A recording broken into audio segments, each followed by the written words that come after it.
लीजिए, आधी रात के बाद एक बड़ा अपडेट दे रहा हूं। बातचीत फंस गई है। फिर से कह रहा हूं, बातचीत फंस गई है। बहुत आसान भाषा में समझिए हुआ क्या है। ईरान कह रहा है कि स्ट्रेट ऑफ हॉर्मुज पर हमारा राज होगा। अमेरिका कह रहा है कि ना ना ना ना, तुम्हारा राज नहीं होगा, राज हम दोनों करेंगे। यानी अगर तुम पैसा वसूलोगे तो हम भी पैसा वसूलेंगे, दोनों मिलके काम करेंगे। भाई इतना तो क्लोज नहीं हो सकता ईरान अमेरिका के। और दुनिया देखे, जहां अमेरिका हरामीपन ये कर रहा है दुनिया के सामने कह के कि ईरान पैसा ले रहा है, ईरान को पैसा नहीं लेने देंगे, ये स्ट्रेट ऑफ हॉर्मुज से पैसा नहीं लगना चाहिए। और वहां हरामी खुद कह रहा कि नहीं, पैसे लो, कोई दिक्कत नहीं है, लेकिन हम दोनों मिल बांट के खाएंगे। दुनिया को अमेरिका दे रहा है धोखा। ठीक, ईरान ने कहा कि ना, हम तुम्हें अपना पार्टनर नहीं बना सकते। इस पर बातचीत अटक गई है। अब कोशिश की जा रही है कि बातचीत नॉर्मल हो जाए और इससे ज्यादा बात खराब ना हो, लेकिन बात खराब हो रही है। दोस्तों, आपको बताना जरूरी है, बातचीत इतनी खराब हो गई है कि यह बातचीत फेस टू फेस शुरू हुई थी कि आमने सामने बैठकर बात कर लो।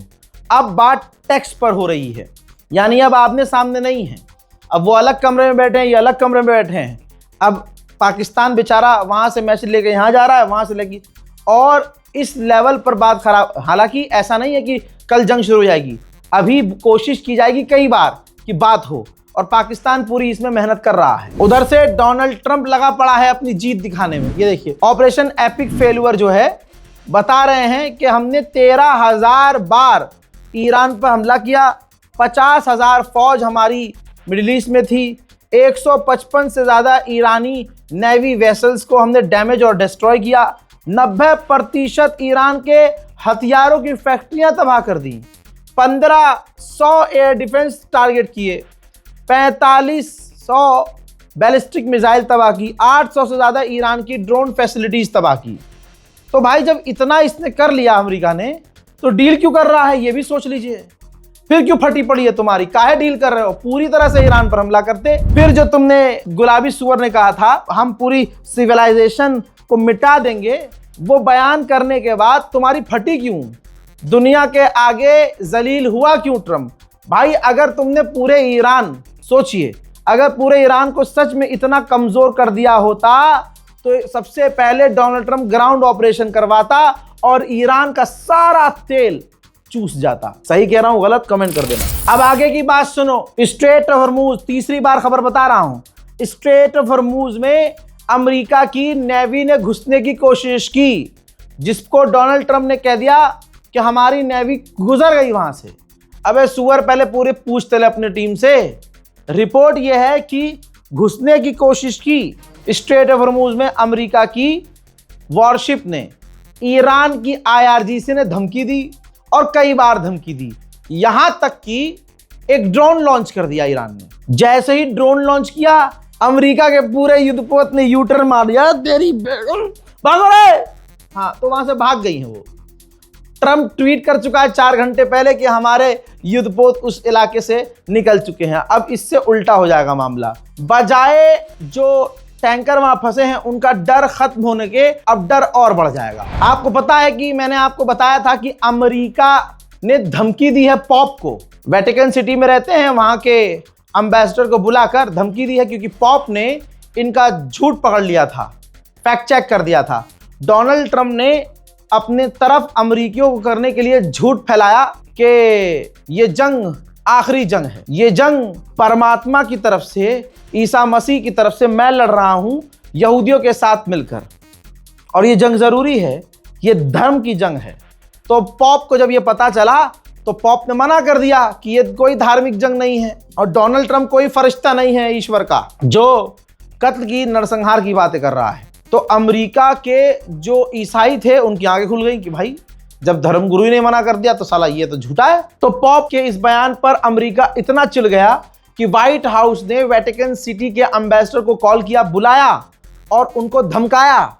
और मैंने तभी कहा था, आप लोगों को याद होगा मोहतरम हजरात, ये धमकी दी है ना अमेरिका ने, ये भारी पड़ जाएगी। अब भारी पड़ गई है। जो जो रजाग्राफी कहता है वही होता है, दिमाग में बिठा लीजिएगा आप। दोस्तों, अमेरिका ने जो धमकाया था और कहा था कि अमेरिका की सेना बहुत मजबूत है, चर्च को झुका देगी, अल्लाह अकबर, चर्च को झुका देगी और हम जो चाहे कर सकते हैं, ये धमकी अब भारी पड़ रही है।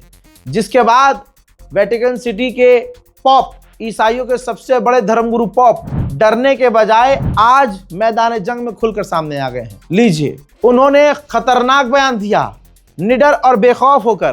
पहले तो यह खबर आई कि जब तक डोनाल्ड ट्रंप अमेरिका का राष्ट्रपति रहेगा, ईसाइयों का सबसे बड़ा धर्मगुरु पॉप नहीं जाएंगे अमेरिका।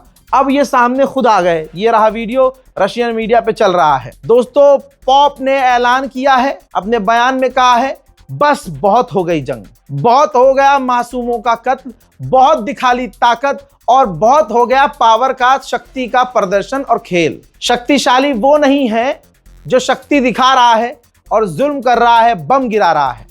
शक्तिशाली वो है जो सब्र के साथ, इंसानियत के साथ, इंसानियत के लिए खड़ा है, इंसानियत को अहमियत दे रहा है और इंसानियत को आगे बढ़ा रहा है, लोगों को जीने दे रहा है, नई राह दिखा रहा है, ना कि बम गिरा रहा है। ये सीधा सीधा अमेरिका इजराइल के मुंह पर पॉप ने जोरदार तमाचा जड़ दिया है। मैं दुश्मन के अखबारों से खजाना निकाल के लाता हूं ताकि गंडोली मीडिया हमारी या कोई भी गणचट्टी मीडिया या अंधभक्त कुछ बात न कह सकें। दिख जाए कि उनके बाप के ही देश के अखबार लिख रहे हैं। द टाइम्स ऑफ इजराइल ने मान लिया है, पूरी रिपोर्ट शाया की है, जिसमें इजराइल ने कहा है कि इस जंग ने, अमेरिका और इजराइल ने ईरान में तगड़े टारगेट किए, लेकिन ईरान की कैपेबिलिटीज अभी भी बाकी हैं। ईरान की मिसाइल पावर, ईरान की ड्रोन पावर अभी भी ईरान के पास मौजूद है। ईरान मजबूत है। बताओ अब कुछ रह गया? अनभक्तों, आओ,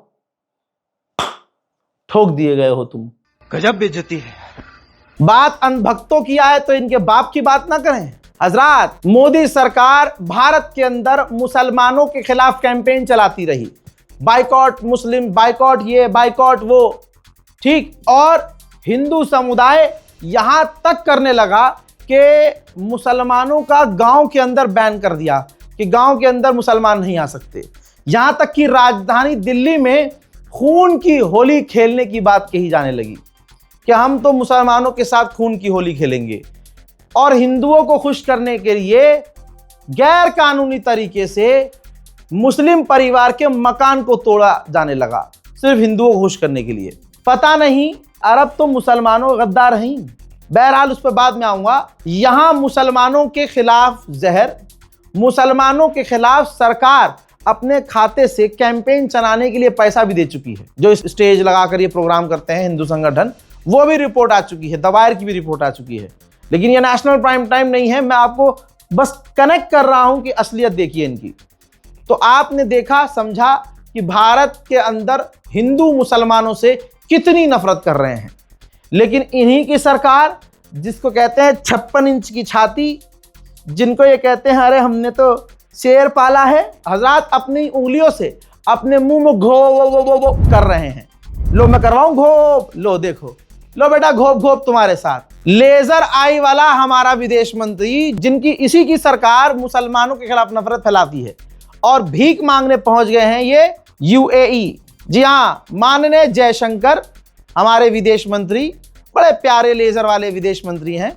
ये यूएई के विदेश मंत्री मिनिस्टर अब्दुल्लाह बिन जायद अल नहयान से जाके मिले हैं। क्यों मिले हैं भाई? वहां कोई बैली डांस देखने थोड़ी ना गए हैं कि चलो भैया यहाँ का क्लब अच्छा है, मुजरा देख के आएंगे ना।